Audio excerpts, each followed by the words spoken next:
আমার প্রায় সময় জানাজা পড়তে গেলে মনে হয়, দেখবেন জানাজার নামাজেও মনে করেন 10:30 বাজে জানাজার টাইম দিছে, 10:30 জানাজা, 10:34 বাজে গেছে, 30-40 বাজে গেছে। কিছু মানুষের এই পরিমাণ অস্থিরতা, এই মিয়া টাইম টেবিল ঠিক রাখো না, কইলা 10:30টায় জানাজা, 10টা মিনিট ওভার হয়ে গেছে, কতক্ষণ খাড় করায় রাখবা? মানে উনি ব্যস্ত, ওনার এই 10 মিনিট সময় নাই। আল্লাহর কসম বন্ধু, এই মানুষটাও এরকম ব্যস্তই ছিল। যে মানুষটার জানাজা হচ্ছে এখন, যার লাশ এখানে শোয়ানো, এই লোকটাও এমন ব্যস্তই ছিল। তার হাতেও একদিন সময় ছিল না। আজ গোটা পৃথিবী সব আগার জায়গায়, এই বেচারা শুধু নিস্তব্ধ। চোখের সামনের জলজ্জান্ত মানুষটা স্তব্ধ, আর হাত নড়ে না, পাও নড়ে না, আর চোখ নড়ে না, জিহ্বা নড়ে না। এই জন্য দুনিয়ার এই ব্যস্ততার ভিতর দিয়ে আমরা যদি মনে করি যে আমি শুধুই দুনিয়া, ভালো মন্দ, লাভ লোকসান, চাওয়া পাওয়া, প্রাপ্তি অপ্রাপ্তি, মনের চাহিদা পূরণ, সবকিছু শুধু দুনিয়া ভাইয়া, বাবা তো আখিরাত কার জন্য? কবর কার জন্য? তাইলে নবীজি সাল্লাল্লাহু আলাইহি সাল্লাম কাকে তাইলে আখিরাত বুঝাইতে চাইছেন?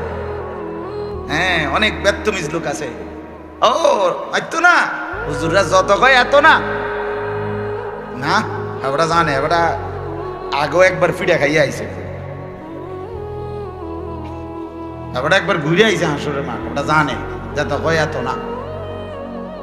ও কইতে লাগলে সবাই কয়, বাড়াইয়েই কয়, মাইক ফাইলে কে না কয়। এই সমস্ত বিদ্রুপ আলেমদের কথাকে আপনি অবজ্ঞা করিলেন। আসলে তো আলেমদের কথা না, কথা যদি হুজুরের কথা হইতো তাইলে না হয় আপনি ফেলে দিতেন, কিন্তু জবানে না হুজুরের কথা, তো সরাসরি আল্লাহ কথা, তো রাসূলুল্লাহর, আল্লাহর, তো সে কথা প্রত্যাখ্যান করলেন কেন? আমরা আমার কথা, আমার ব্যক্তিগত যদি কথা হয় সেটা ফেলে দেন, কথা বোঝেন নাই? কিন্তু উলামায়ে কেরাম আপনাদেরকে নসিহতের মাধ্যমে নিজের ব্যক্তিগত হুজুরদের কথা বলে না, কথা বলেন না কেন? কার কথা বলে? আল্লাহর কথা বলে, রাসূলুল্লাহ সাল্লাল্লাহু আলাইহি সাল্লামের কথা বলে, তো সেটা বাদ দিলেন কেন? সেটা বাদ দিলেন। আমার ব্যক্তিগত কথা তো আপনাদের ধরতে বলি নাই, আমার ব্যক্তিগত কথা বলি, আপনারা দেখি গ্রহণ করেন কিনা বলেন। মনে করেন আমি কুমিল্লা ক্যান্টনমেন্ট থাকি, ময়নামতি সাহেবের বাজার, আমার মাদ্রাসা বাসা ওইখানে। তো আমি কুমিল্লা ক্যান্টনমেন্টে একটা বড় টাওয়ার আছে, গুমতি টাওয়ার। এই গুমতি টাওয়ারের নিচে আন্ডারগ্রাউন্ডে মুদি দোকান এবং তরি তরকারির দোকান।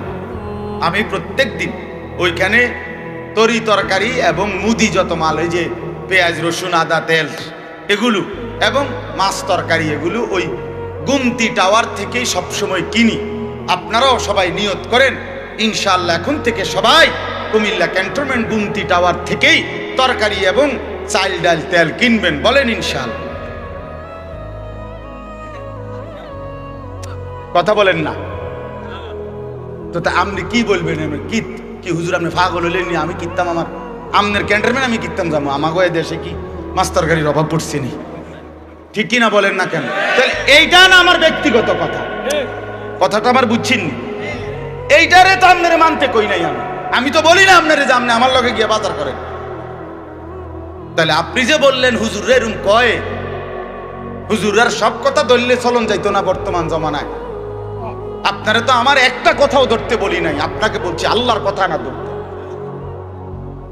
আপনাকে তো বলেছি ভাইয়া রাসূলুল্লাহ সাল্লাল্লাহু আলাইহি ওয়াসাল্লামের কথা ধরতেন। আল্লাহর কথা ফিরায় দেয় কেমনে? নবীর কথা ফিরায় দেয় কেমনে? বলেন বাবা, মেহেরবানি করে এই জন্য বুঝতে শিখেন, বুঝতে শিখেন।